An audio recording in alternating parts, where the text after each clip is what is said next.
My name is Jonathan Hale, and this is the story of how I lost my mind.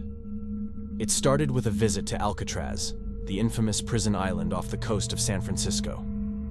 I was a journalist, looking for my next big story.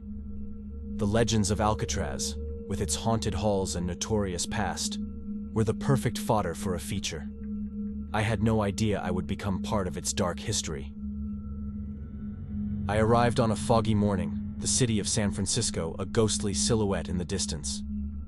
The boat ride to Alcatraz was uneventful, the tourists around me chattering excitedly about the history of the prison. I barely listened, my mind already consumed with the stories I hoped to uncover.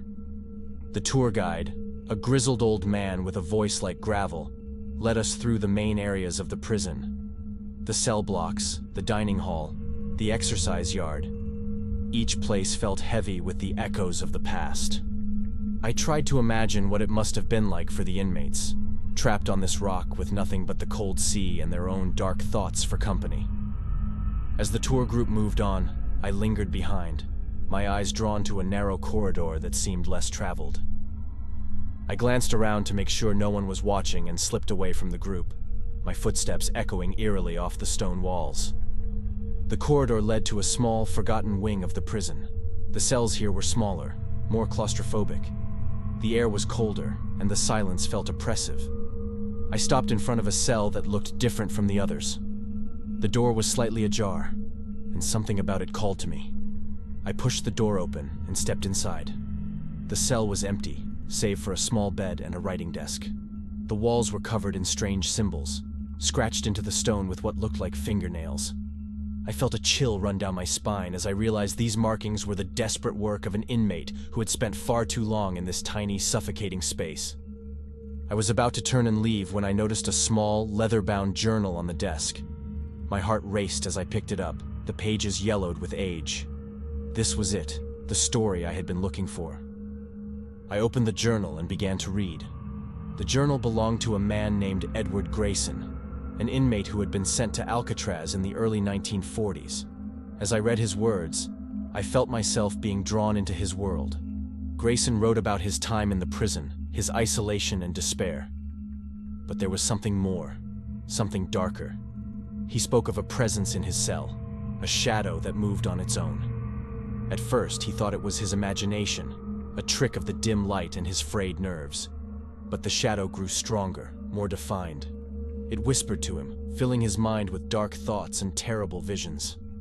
Grayson became convinced that the prison was haunted, that the spirits of the inmates who had died here were trapped, their souls twisted and malevolent. The more I read, the more I felt a growing unease. Grayson's descent into madness was palpable, his writing becoming more frantic and disjointed as the journal progressed. He wrote of seeing the shadow in his dreams, of waking up to find it standing over his bed, its eyes burning with a malevolent light. I closed the journal, my hands shaking. I had to know more.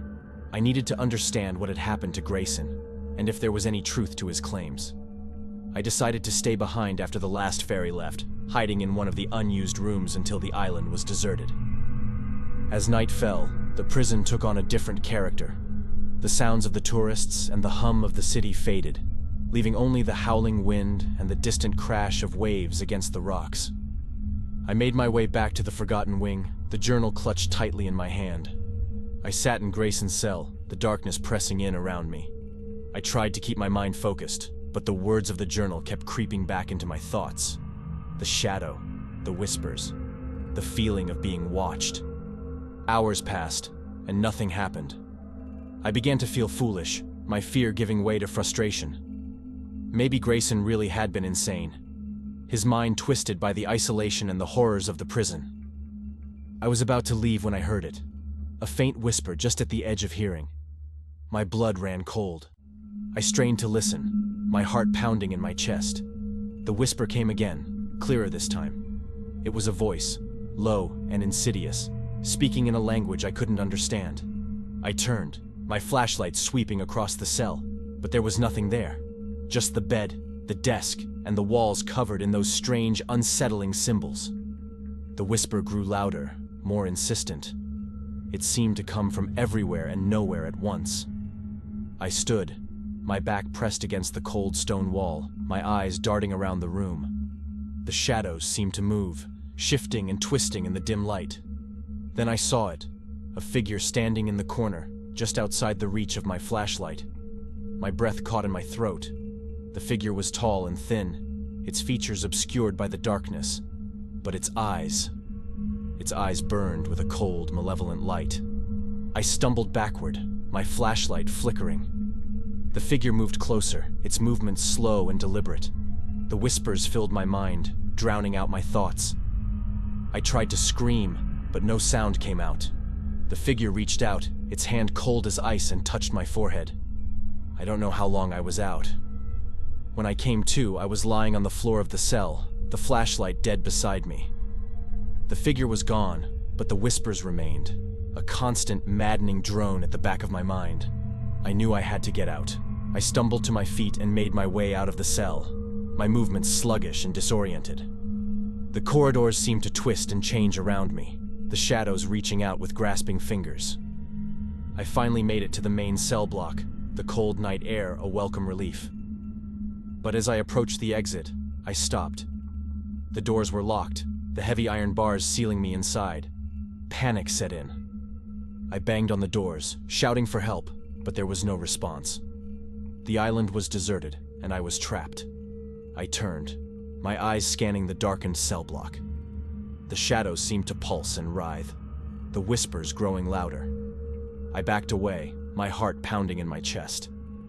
I needed to find another way out.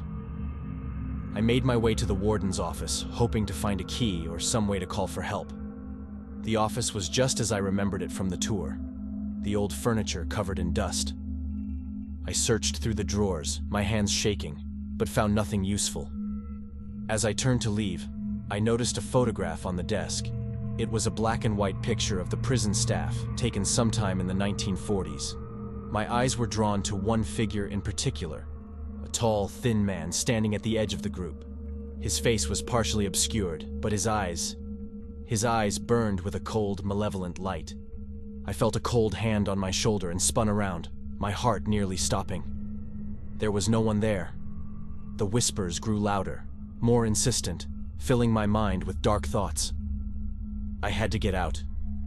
I had to escape this place before it drove me mad. I ran through the corridors, my breath coming in ragged gasps. The shadows seemed to follow me, the whispers growing louder with each step. I made my way to the old guard tower, hoping to find a way to signal for help. The tower was cold and dark, the stairs creaking under my weight. I climbed to the top, my legs burning with effort. The wind howled through the broken windows, the sea a dark, churning mass below.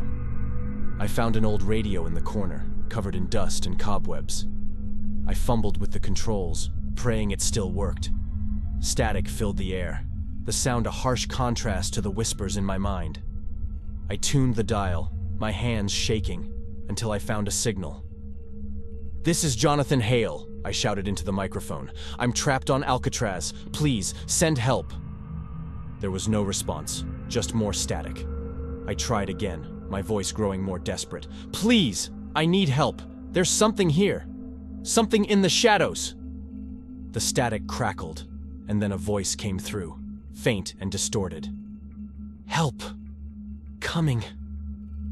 Relief washed over me. I sank to the floor, the whispers still echoing in my mind. I didn't know how long I would have to wait, but at least I knew someone was coming. As I waited, the shadows seemed to grow thicker, the whispers louder. The figure appeared again, standing at the edge of the room, its eyes burning with a cold, malevolent light. It moved closer, its presence oppressive and suffocating. "You can't escape," it whispered, its voice low and insidious. "You are part of this place now, just like Grayson." I shook my head, backing away. "No, I won't let you take me." The figure laughed, a cold, hollow sound. "You have no choice. You belong to the shadows now." I felt a cold hand wrap around my wrist, the touch like ice. The whispers filled my mind, drowning out my thoughts. I fought against it, my will straining against the dark presence. With a final, desperate effort, I pulled free and ran. I didn't know where I was going, only that I needed to get away from that figure, that voice. The corridors twisted and turned, the shadows reaching out with grasping fingers. I burst through a door and found myself outside, the cold night air a shock to my system. The lights of San Francisco glittered in the distance, a beacon of hope. I stumbled towards the edge of the island, my heart pounding in my chest. I reached the cliff and looked down at the churning sea below. The whispers were still there, but fainter now, as if the figure couldn't follow me into the open. I took a deep breath, the salty air filling my lungs, and then I jumped. I don't remember hitting the water. When I came to, I was lying on a hospital bed, the bright lights blinding me. I blinked, trying to clear my vision. A nurse was standing over me, her expression one of concern. "You're awake," she said, her voice gentle.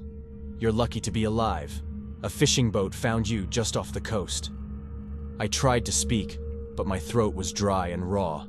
The nurse handed me a glass of water, and I drank greedily, the cool liquid soothing my parched throat. Where am I?" I managed to croak. "St. Francis Memorial Hospital," the nurse replied. "You've been here for 2 days." My mind raced, trying to piece together what had happened. The journal, the whispers, the figure in the shadows. It all felt like a nightmare, but the memories were too vivid, too real. "Alcatraz," I said, my voice barely above a whisper. "I was at Alcatraz." The nurse nodded, her expression somber. "The Coast Guard found the boat you came on. They said it looked like you'd been through hell."